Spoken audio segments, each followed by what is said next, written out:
We're in the series called Rock Solid Relationships, and we've been through several levels of this. We started with the foundation of a relationship with God, and we know that that relationship is built on a covenant with Him, where God sent His Son Jesus to be the person that would make us right with God Himself, that He would take away our sins.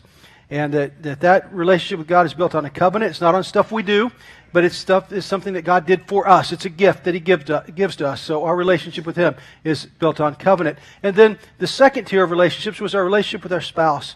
And we talked about that and how important commitment is in that relationship. And that's what that relationship is built on. And then we talked about our relationship with our children last week and how they need us to be for them. Basically, with our children, we need to love them the way Jesus has loved us. As Jesus has been to me, so I must be to my children. And if we use that as our foundation, then we can build well from there. And now this week I want to talk to you about friendships and how to have rock-solid friendships, because we need them, don't we? How many of you guys could use another friend in your life? How many of you could use a really good friend in your life? Yeah, maybe? You know, most of us can. Now, I got a slew of Facebook friends, okay? I don't really know how many of them are friends. I'm not really sure who some of them are. And I'm not sure they know who I am either. I'm not sure what's going on with that. But it's weird, and they post stuff that I don't want to know. Like, some things you just don't need to know, like what kind of deodorant you use and stuff like that. I don't want to know. Okay? I mean, I love you, but I don't want to know that. And there's just things that just aren't really helpful. But anyway, that's kind of, I think our world has been hijacked a little bit by the electronic friendship thing. And what we really need when the chips are down in our life is real friends.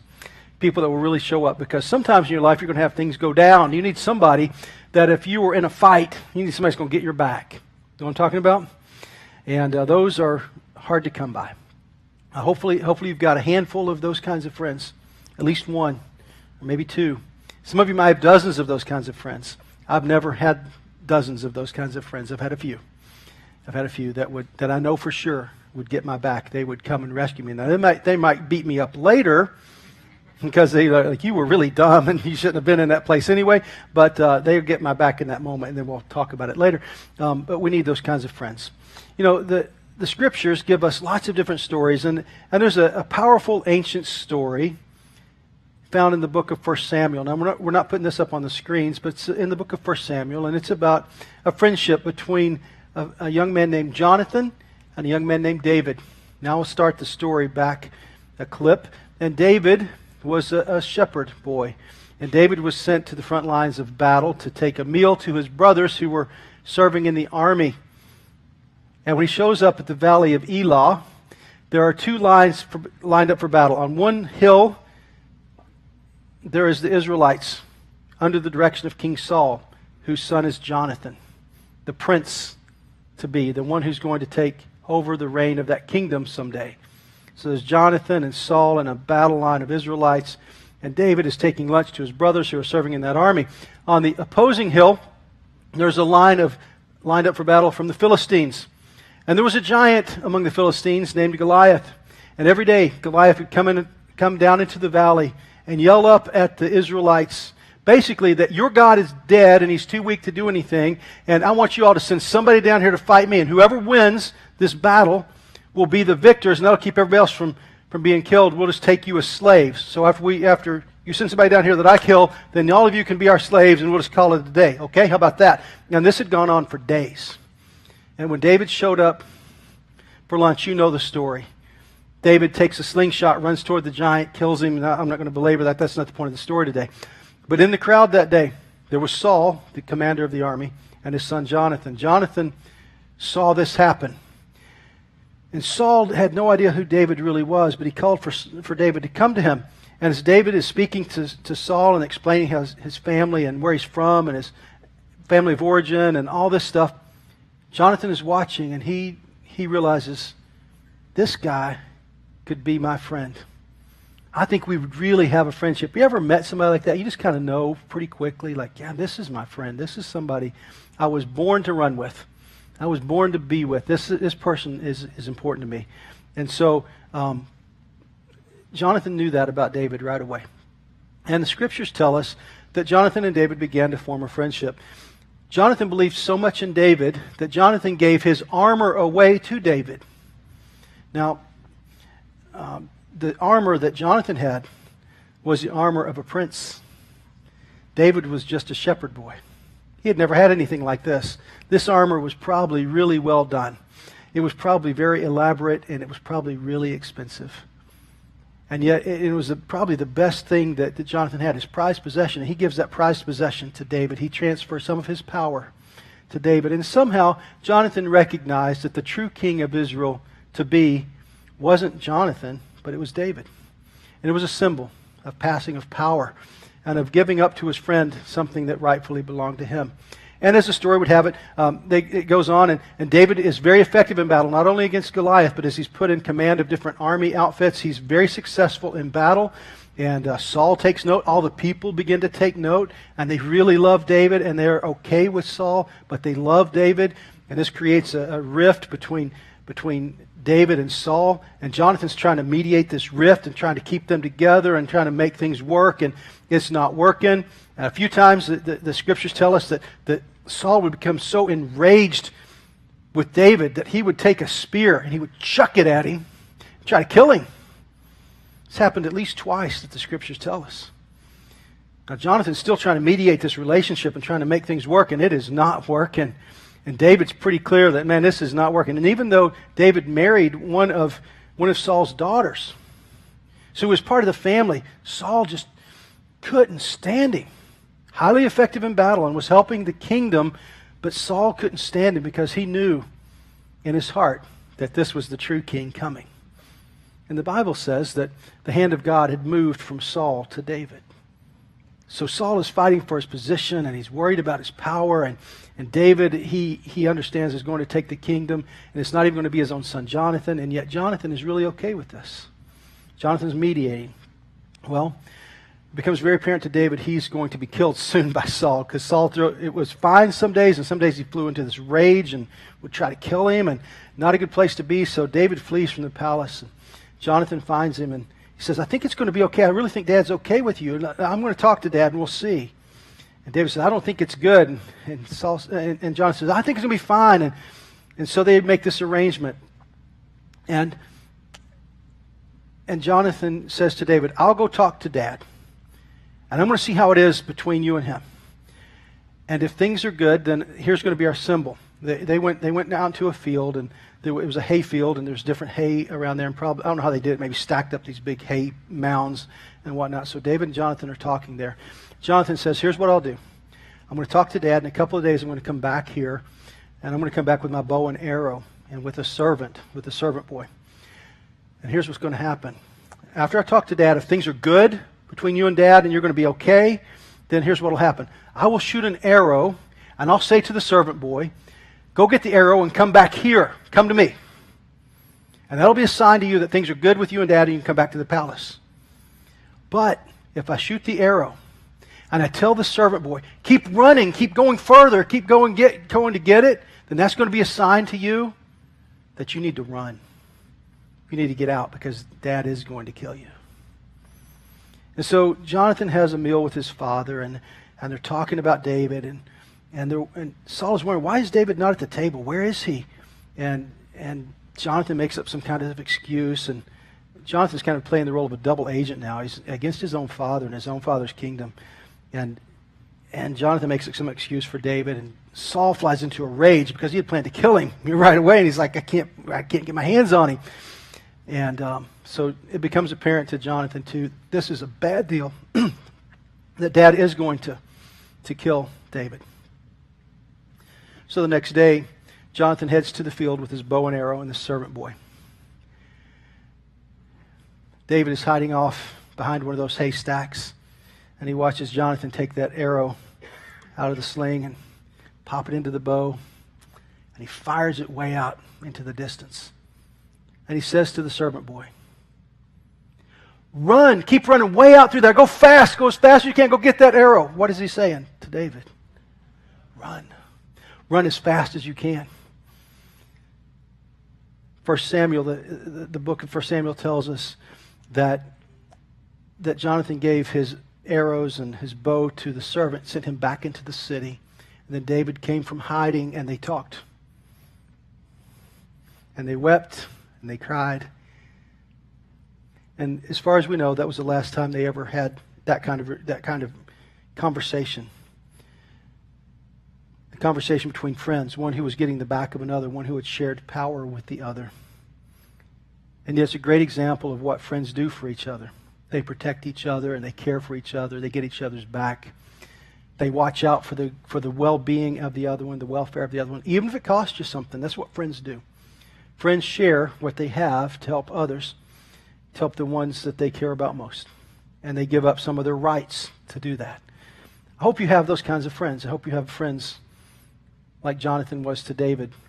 Somebody that will get your back. Somebody that will do whatever it takes to make sure you're okay. You're going to need them in life, you know. You're going to need them in some of those ER situations in your life when things aren't going well. You need somebody to show up and get your back. And we want Phos Community Church to be a place where you can find those kinds of friends. I'm going to tell you how to do that today. I want to share with you a very practical pattern and practices for building friendships and strengthening them. So it's going to be a real practical message, although I will encourage you to take notes. Sermon note cards are in there, 3-hole punch cards, if you want to grab those and grab a pen. And we'll start with this scripture. That a friend loves at all time, and a brother is born for adversity. A friend loves at all time, and a brother is born for adversity. You know, some of your friends become your brothers, don't they? You know, I don't have any physical brothers. I have a sister, and she's fantastic, and she has been a great friend to me over the years. But I have a few guy friends that are like my brothers. They're the ones that I know, if the chips are down, that they're the ones that are showing up. They're the ones that are going to get my back and help me through the tough time. Most of us could use more friends, and most of us deal with loneliness. Most of us deal with, some of you don't, but most of us do. I know I do. We wrestle with loneliness. We wrestle with where's my real friends? And teenagers, it's not just you. It's not just a phase you're going through. This is life. That sometimes you go through times when you feel lonely. That you just feel like, man, I don't really know if I have a true friend or not. But I want to talk to you about how to build that, how to have more of the kinds of friends that you need in your life. The prescription for loneliness is Christ-centered friendships, not ordinary friendships, not just friendships with anybody, but what we really need is Christ-centered friendships. Now, this is message, by the way, at this point, I'm shifting gears. This really is for you if you're a Christ follower. If you're not a Christ follower, there's some principles in here that you can use, but you're pretty well off the hook. All right? So you can just enjoy the message and no action required on your part. Okay? But if you're a Christ follower, this message is really for you, and it's something to consider as we go. So Christ followers need Christ-centered friendships to fuel you and to power you, to protect you and to propel you. You're going to need them, all right? But our Christ-centered friendships start with principle number one, is that we have to reach up to God. The primary friendship you need to build is your friendship with God, your relationship with God. Start there. And then, of course, with your family, with your spouse and your children. And the second principle is this. I want you to begin to watch for divine chemistry and begin to build a few rock-solid Christ-centered friendships. Well, how do you do that? How does that work? In your sermon note card, I've outlined a few ways to do that here at Phos Community Church. I want to take you through these and just take a little time here, okay? I want you to start with shared interests. Choose a group or two to try out for a season and see if you're fit, and do those around common interests. Let me give you an example. We have this guide, a group's guide that was produced. Now, we've handed these out in the worship guide the past couple of weeks, but we have these to give away to you as you leave today. As you exit, you can grab one of these guides. It has all kinds of new groups that are starting. We have a fitness group that's just starting that Steve and Michelle Dykes are doing. These guys are meeting at the YMCA right over here, during the first service on Sunday morning. So if you're into fitness, and you said you're going to do a 5K run around Christmas time, what's it called? The Reindeer Romp. So anyway, it's cool. So it's a way to get involved. So if you're into fitness, then you can bring your children here, check them into childcare, go over to the YMCA where this team is meeting, work out, and then come back here all sweaty and nasty and come to worship. It's fine. We know you're going to be sweaty and nasty. That's a cool thing. All right? But right now, there's a Bible study group meeting at the YMCA, too, with Don and Ron Thompson meeting. So people that came to the first service are now at Bible study there. And then there's a golf group that Gary Stewart's starting. There's all kinds of different groups that are starting around interests. There's a group called the Motorheads. Now, out of the Motorheads has grown the Phos racing team. I didn't know we had a racing team. But I learned that yesterday the Phos racing team was in Bowling Green, and they took second place with Richard. Yeah, it's good. It's good. I mean, we're everywhere. I try to get Richard to put something on the back of his car, like "Follow me to church" or something like that. So, it's really cool. But what's going on is inside the Motorheads, some guys had some shared interests, but then they realized they have even more interest. And these men that went, the 3 men that went yesterday, all want to follow Jesus, and they love race cars. And I think that's really cool. But my purpose, my hope for you, as you join a group, really isn't the group. That's not what I'm after. I'm not just interested in y'all being in groups.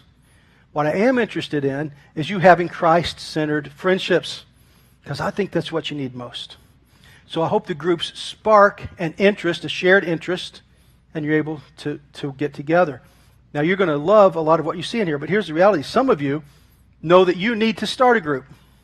Some of you need to be a group leader. Some of you have an interest in something, chess, basket weaving. I don't know. Yeah, there's a church that has a basket weaving group. No kidding. And I don't know what God has put in you, but you may need to be a group leader. If you feel like you're called to be a group leader or a Bible study leader, I want you to come to Growth Track. Now, Growth Track is our on-ramp for people to become part of what we call the Dream Team, people that serve and lead groups and do those sorts of things. And the Growth Track meets every Sunday afternoon. So you can begin to prepare to be a group leader. So if you have some dream of a Bible study, small group, that sort of thing that you want to lead, then come talk to me or just show up at Growth Track. This afternoon we're at 4:01. Our 4:01 class starts at 12:45 and ends at 2 o'clock. You can start with 4:01. It's fine. And then next week you come to 101 and just go to 3:01 and you'll be finished. So we do the same classes every month, except for December. I'll go ahead and alert you. We're taking off in December from Growth Track. So next month, today through November is your last time to really do that until 2014. All right, and then we'll come back in January. So this group idea is a way for you to catalyze friendships and to find some people that may be like you. I'm going to encourage you to do this. It's an investment. It takes time. You've got to make this a priority in your life. If you don't dig the well before you're thirsty, you're going to be in trouble. You need to have these friendships, but you have to pay the price up front. You pay it forward to build friendships. It's not something you wait till you need them to find. This is something you go ahead and do now before you need them. And I hope that you find some friends like Jonathan was to David. Hope you find somebody in your life that will get your back that way. And your friendships are going to be inconvenient. Go ahead and mark that down. For you to really be a friend, you're going to have to be the friend you wish you had. And to be the friend you wish you had, you're going to be inconvenienced. It's going to take time. It's going to take energy. It's going to take effort. You're going to pay a price. But the reward for that is that you can be assured that somebody's got your back. And if you're going to be a friend, you have to share your TAP, your T-A-P. Not that one. Okay? TAP. Okay, you need to share your time, your assets, and your power. Share those things. Share your resources and help your friend out. Help them. If you've got 4 of something, give them 1 if they need it. Okay? Some of you are hoarders. And one of the best things you could do is look around at some of your friends that need a little something that you've got 17 of and give them 2 or 3 of them or something. But where you're rich, they're probably poor. And where they're rich, you're probably poor. And when you get the thing together, you can work it out pretty well. But help each other and love each other and share with each other. The early church, we're told in the book of Acts, had everything together. They shared stuff together. And the world around them noticed how much they loved each other and how they shared things and what they did. You see, love does things. Friendships do things for other people that need to be done just because they love. And that's what I hope happens. Number 3. Know that friendships have stages or seasons that may include rocky times. You just need to plan for this and prepare for this. That you're going to have some rocky times. To really build a friendship, you're going to go through some rocky times. It's not always going to be smooth sailing because your friends sometimes will tell you the truth. Here are some seasons you can expect in friendships. Friendships will sharpen you. Proverbs 27:17 says that iron sharpens iron. So when you're with somebody that you need to be around, sometimes they're going to sharpen you and they're going to tell you the truth about stuff, and the sparks are going to fly. But if you will stay in the game with the friendship, they'll make you better. If the sparks never fly, they may not be your friend. Sometimes you need to know something. Like, dude, your breath really is horrible. You need to know this. And it's better for a friend to tell you than not to tell you, because what happens later? When I was teaching high school biology, John Kupka, you may have been in this class. I don't know. But I taught an entire biology class one time with my pants unzipped. An entire class! Until... Say again? Okay. Well, the whole class, they were paying attention, and I thought, man, I'm really teaching well today. I'm really on my game. And they were like just... And until at the very end of the class, right before the bell rings, the little guy in the back raises his hand. His name is Chico. I said, yes, Chico. And I thought he was going to ask me some incredible question about biology and my incredible teaching. Mr. Fuson, your pants are unzipped. Thank you so much for letting me teach the entire class. Oh, you little punks. You believe that? Sometimes you need a friend. Sometimes you need somebody that will help you out, because you are messing up and you don't even know you're messing up sometimes. But that's when sparks might fly. But you got to be willing to hear the truth sometimes. And you got to know sometimes you need somebody to come along and just to help you and correct you and guide you a little bit. Proverbs 17:17, this is the verse we started with, that a friend loves at all times. They stick with you. And a brother is born for adversity. These people stick with you.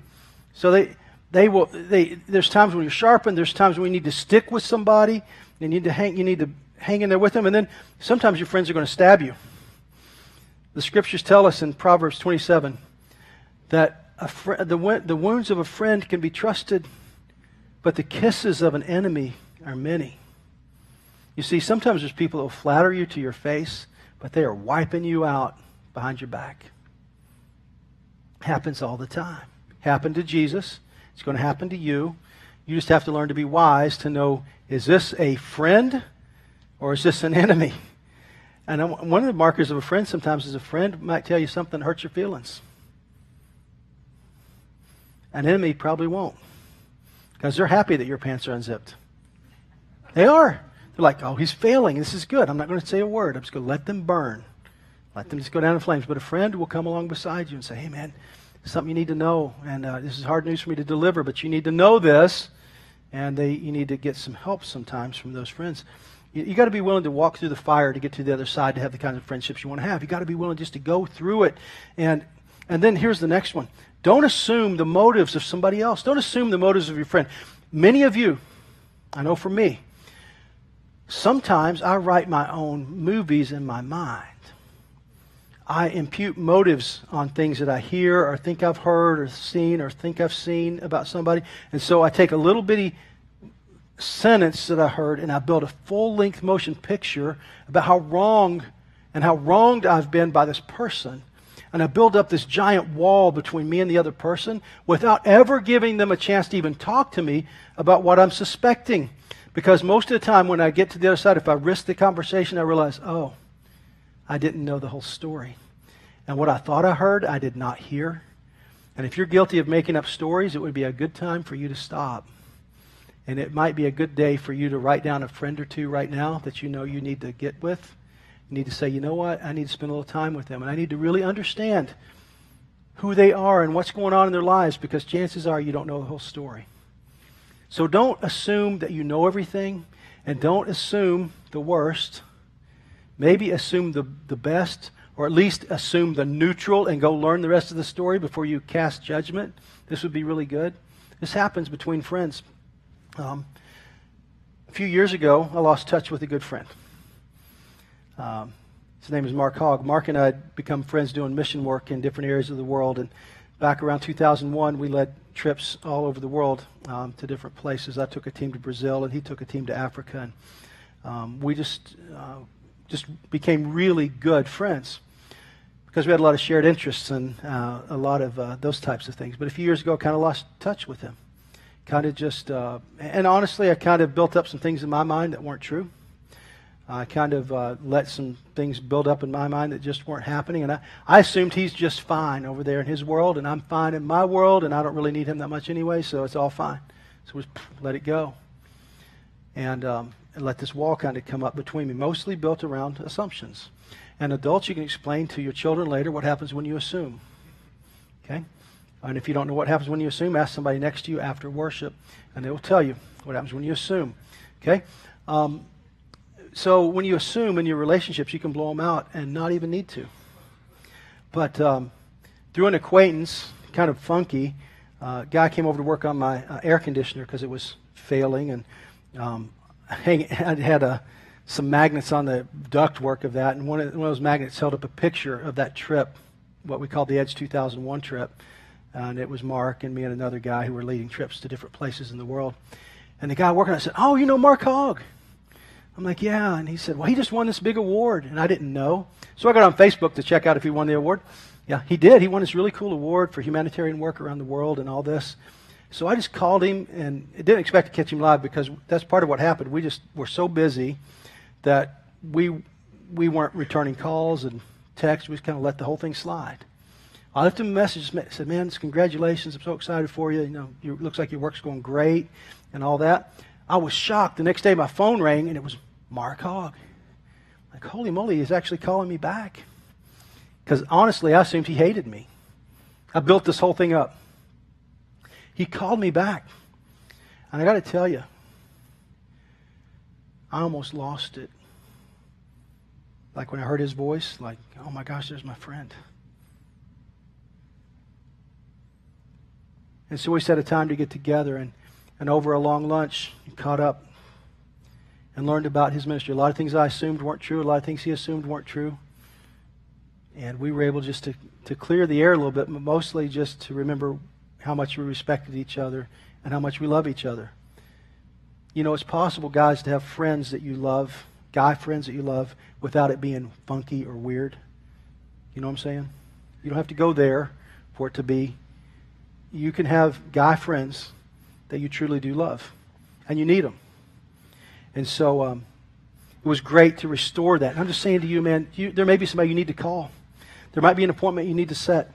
There might be some time you need to spend. And you probably need to hear the whole story. And you probably need to know what's going on with the other person and stop assuming. Stop thinking you know things. Stop reading your own headlines and watching your own movies that you made up in your mind about people's motives and what they're doing. It's probably not true. Occasionally it is, but most of the time it's not. So stop making up movies would be the deal. And I may be preaching to myself there. Maybe that doesn't apply to any of you, but it certainly applies to me. And although I bet it does apply to at least one or two of you. So maybe you go. You know, to have a friendship, you're going to need to forgive liberally, and you're going to need to receive a lot of forgiveness, because you will mess up at times. Not only will your friend mess up, but you will too, right? To get through these seasons, and this applies to husband-wife relationships too. But you need to do this, and then peel the onion. Watch for ways to take the relationship further and deeper at the right time. Here's the challenge for some of you. You're so happy just to have somebody listening to you, and you think they're your best friend. You just met them, and then you tell them everything. They probably aren't ready to hear everything yet. Give them some time to get to know you, and be willing to take time to build a relationship where you can tell the truth. You do need to be able to tell the truth somewhere, but take your time getting there. Don't jump too soon to tell everything you know about everything. Now, I want to share with you a principle that I use in my life on how to build your personal board of directors. I call it an A-team or mentoring matrix. And honestly, this is your personal board of directors. These are the friends that are going to help you through life. These are the friends that will get your back when the chips are down. Okay? Now I want to just remind you that following Jesus here is a team sport at Phos Community Church. It's a team sport. You're going to need friends in all these areas. You need friends in what I call the upward quadrant, and the downward quadrant, or reaching back. And then you need friends on your right and your left. And there's different kinds of friends. Let me talk to you a little bit about these. Let's go to the next screen. All right, you can find upward friends here at worship, coming a little bit early, stay a little bit late, build some friendship. Matter of fact, today, would you stay late maybe and help us pack these Halloween bags? I forgot mine over there. Drummer boy, right in front of you, there's a bag. Would you just grab that and just hold that up? We're packing these. We're packing those for Halloween yard parties, and we need your help after worship. Stick around and help create some friendships.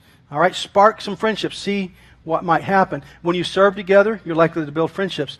But as you're around, you're going to find some people that are further along than you are in some areas. Choose some mentors, some coaches in those areas where you want to grow. You can find them around here, but you have to look. You have to join groups and serve with us and go with us on mission to find them. But when you find them, they can help pull you along. You need those kinds of friends, all right? And then you need some professional peers. Whatever thing you're doing in your life, whatever your career is, you need to have some people that do what you do that you can talk to. They're going to help you. Now, as in my role here as your pastor, but also as a church planter, I have to find other church planters. It's not the same for me to talk to a pastor of a church that's been around for 125 years as it is for me to talk to a church planter who started the church around the same time we did. It's a totally different conversation because the churches have different needs, and so I need to know from other church planters what they're experiencing. Make sense? But I have to go seek those out. I have to go find those. I have to build those. I have to get in my car sometimes and drive to go see them. I have to take them to lunch. But that's my job, to build those relationships for me to be healthier and stronger and so that I can lead better. And you need to do that in your life too. You need to find professional peers that do what you do. And then I would encourage you to find some buddies, just people that again, you like to do the same kinds of things. You enjoy the same kinds of stuff. You enjoy NFL football. I still want an NFL football group to launch, by the way. Looking for the leader for that. So you let me know if that's you, and we'll help you get into growth track and get you through and get you on the dream team and have you lead an NFL group real soon. So we can do that by the end of November, by the way. Okay, so it'd be good. But inside of that, you need to find buddies, people you can tell the truth to. The best thing you can do for yourself is to give yourself some real friends. And you do that by seeking them out and paying the price for that. And then I want you to reach back. I want you to reach back and help some other people. Be a mentor for some other people. And you can find those by serving with us here, by serving on the dream team. You serve inside the body and you go outside on mission with us. And as you do those things, you begin to build friendships and strengthen them. So I want you to get engaged here for that purpose. And then this 3-2-1 concept. 3-2-1. I want you right now to write down the names of 3 people that you know you need to pray for. Or friendships that you need to restore. Would you just write their names down right now? 3 people.